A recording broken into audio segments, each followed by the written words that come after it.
क्या आप भी मटन कढ़ाई की एक बहुत आसान और बहुत ऑथेंटिक रेसिपी की तलाश में हैं? तो चलें आज मैं आपके लिए एक बहुत ही उम्दा पेशावरी मटन कढ़ाई की रेसिपी लेके आई हूँ। मेरी मदर चूँकि पेशावर से बिलोंग करती थी, इसलिए हमारे घर में पेशावर की ऑथेंटिक रेसिपीज़ बनती हैं जो मैं आप लोगों के साथ शेयर करती रहती हूँ और इंशाल्लाह आगे भी मैं लेके आने वाली हूँ। तो चलें इस रेसिपी को स्टार्ट करते हैं। इसके लिए सबसे पहले आपने कुकिंग ऑयल ले लेना है, जितना आपको चाहिए आप उतना ले सकते हैं, लेकिन क्योंकि मैं 2 किलो मटन के साथ बना रही हूँ तो मैंने इसमें ऑलमोस्ट 3 कप जो था ऑयल ऐड कर लिया था। उसके बाद मैंने इसमें प्याज ऐड कर लिया, 2 लार्ज प्याज ऐड किए, फिर लहसुन का पेस्ट और अदरक का पेस्ट ऐड कर लिया, चॉप करके भी आप ऐड कर सकते हैं। उसको ऐड करने के बाद अच्छा सा सौते करने के बाद मैंने इसमें जो मटन था वो ऐड कर लिया है। सबसे पहले मटन को हम फ्राई करेंगे ऑयल और प्याज के अंदर, क्योंकि जो ऑथेंटिक पेशावरी कढ़ाई बनती है वो भी बिल्कुल इस तरह से बनती है। इसके अलावा एक और मेथड होता है, उसमें ये होता है कि आप पहले मीट को बॉईल कर लेते हो, लेकिन सेकंड मेथड ये है और ये भी बहुत ही आसान मेथड है।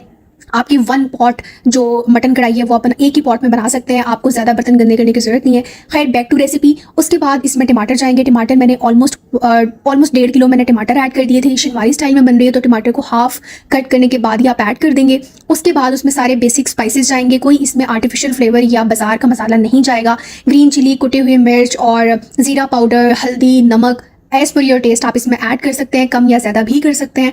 और इसमें जो सबसे इंपॉर्टेंट चीज़ है जो मुझे लगता है जिससे फ्लेवर बहुत इन्हांस होता है, वो इसमें मटन की चर्बी जाती है।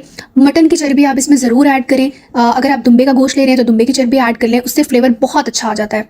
और ओरिजिनली जो पेशावर में बनती है वो भी दुम्बे की चर्बी के ऑयल में बनती है या मटन की चर्बी के ऑयल में ये कढ़ाई बनती है और बहुत ही मज़े का फ्लेवर आता है। उसके बाद आपने इसको अच्छे से भूनना है, कुक होने देना, क्योंकि मटन अपना भी पानी छोड़ेगा। उसके बाद आपको अगर ज़रूरत लग रही है, वैसे तो ज़रूरत होती ही है, तो आप इसमें अकॉर्डिंग टू योर रिक्वायरमेंट आप इसके अंदर पानी ऐड कर सकते हैं ताकि मटन अच्छे से गल जाए। उसके बाद आपने पानी ड्राई होने देना है उसका। जब मटन प्रॉपर कुक हो जाए, अच्छे से गल जाए और ऑयल इसका सेपरेट होने लगे, तो अब आप समझ जाएं कि आपका मटन जो है बिल्कुल रेडी हो चुका है। बिल्कुल इसकी कढ़ाई जो है वो रेडी टू सर्व है। अब इस पे एंड पे आप अदरक के बारीक जुलियन स्लाइसेस जो है वो ऐड करें, हरी मिर्चें ऐड करें, धनिया ऐड करें, गरम मसाला ऐड करें और आपकी डिश जो है मटन कढ़ाई वो बिल्कुल रेडी हो चुकी है। इसको सर्व करें में गर्मा गर्म रोटी के साथ या तंदूर की रोटी के साथ या नान के साथ, किसी के साथ भी आप सर्व कर सकते हैं। वॉइस ओवर करते करते मेरे मुंह में बहुत ज़्यादा पानी आ जाता है।